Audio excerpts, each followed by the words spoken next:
My wife occasionally brings up how attractive her ex was and talks about him as though she misses him. It makes me jealous, so how should I broach this subject? My wife and I have been married for 4 years. I will call her Abby. We love each other, have a great marriage, and are talking about having kids soon. I really don't have any complaints. But before Abby met me, she was with a guy, Brock, for 2 years.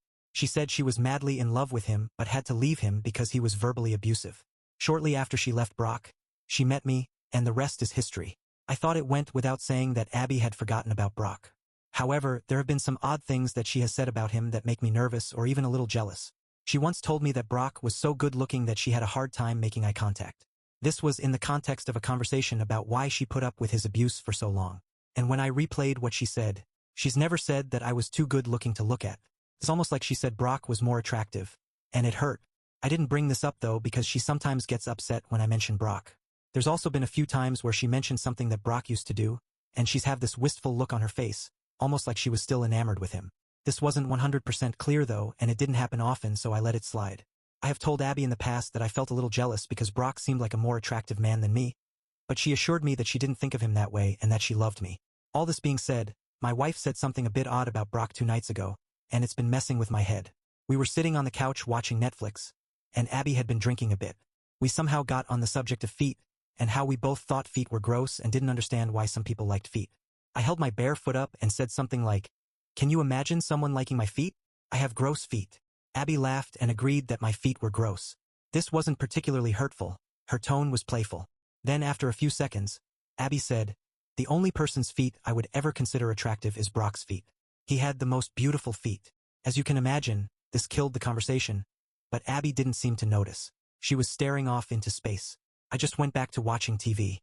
The next morning, when we woke up, she acted like nothing happened. And maybe she really didn't remember because she was drunk, and it was an offhand remark. But it's been bugging me for the past couple of days. Not just because it was about Brock, but because my feet were ugly, then said his were beautiful. Maybe it's silly, but it made me feel really insecure and jealous.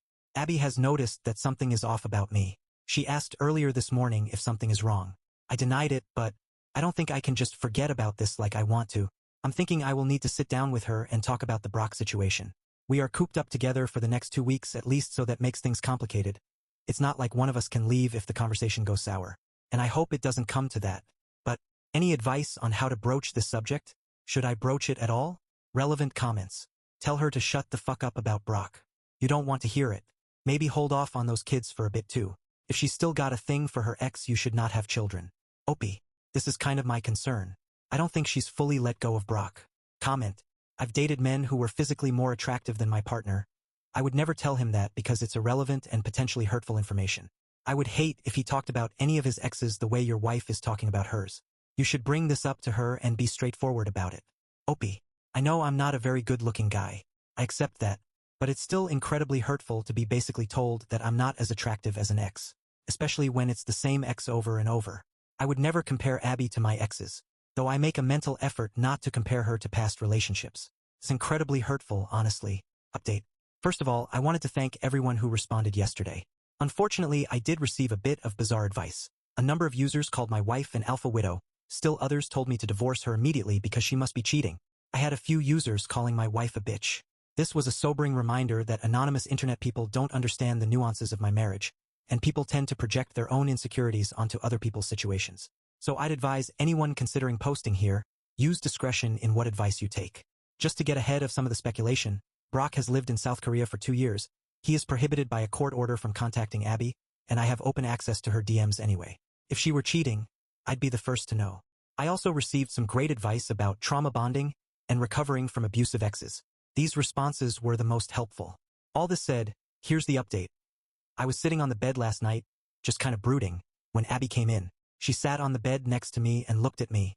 She must have known something was up because I haven't been myself these last few days, and our bedroom has been dead since the feet comment. Abby asked me if everything was okay. I gave her a weary smile and said no, I suppose not. She frowned and asked if we could talk about it. I sighed heavily and was quiet for a few moments. Abby didn't look nervous or defensive.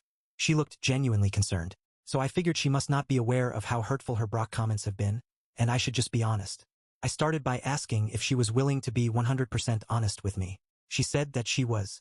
So then I asked if she's happy being married to me, and if she'd prefer being with someone else instead. She seemed a little taken aback by the question and said she would never dream of marrying someone else. My voice was shaking the whole time and Abby looked like she was ready to cry too. Finally, I lay everything out. I told Abby that a few nights ago we were talking about feet, and she had said that my feet were gross, but Brock's feet were beautiful.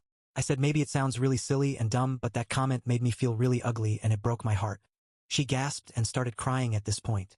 I said there's been a few other times where she mentioned Brock and acted like she really missed him, because she sounded enamored when she talked about him. I said I think that Brock was probably a lot more attractive than me and she would have preferred staying with him over me. Abby cried for a long time before she was able to say anything. It was probably only 2 minutes, but it felt like forever. She said she didn't realize that she was mentioning Brock that way and upsetting me so much. She said she couldn't imagine marrying anyone else but me. I said, even though I'm uglier than Brock?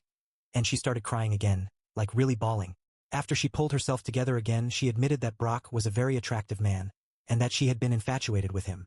It seemed extremely difficult for her to get those words out. But Brock had also been controlling and incredibly cruel. She never felt safe or at ease with him, but she did feel safe with me.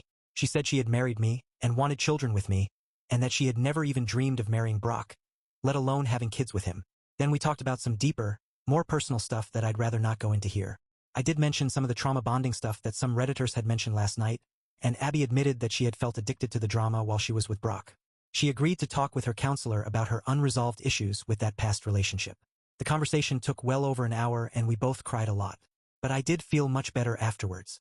We cuddled for a while before I joked that I guess Abby was stuck with my nasty feet for life. She took my head in her hands and said she thought I had the most beautiful feet in the world, because they were mine. We made out and made love for the first time in a week. Maybe that's too much information, but I figured a lot of folks here would appreciate a happy ending. So, I guess the issue is largely settled. I do think that maybe I overreacted a little, but my feelings at being inadvertently made to feel less attractive were real. I'm glad I didn't second-guess my emotions and suppress them. Thank you to everyone who offered advice in the original thread. It seems the situation has been resolved. Edit. Though I will add that I still feel a little sad that I am not as attractive as Abby's ex. Not because I'm jealous, but because I want to be the best she's ever had in every way, including physically. But I guess I simply have to make peace with the fact that I'm not the most attractive guy Abby has been with. I suppose a lot of us have to make peace with that, huh? Edit 2. I appreciate all your kind words. I would like to add that I do not consider the situation magically over, but I count it as resolved because Abby and I are both moving in the right direction and actively working on fixing this. I would also like to add that even with this positive update, I am seeing some disappointing comments.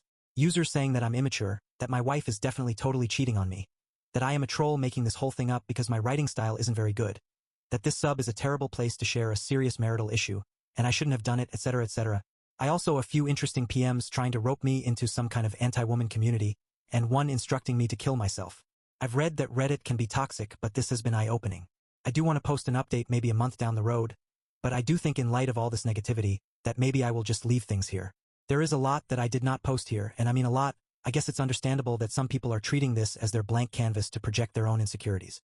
Thank you to everyone who provided positive input and constructive criticism.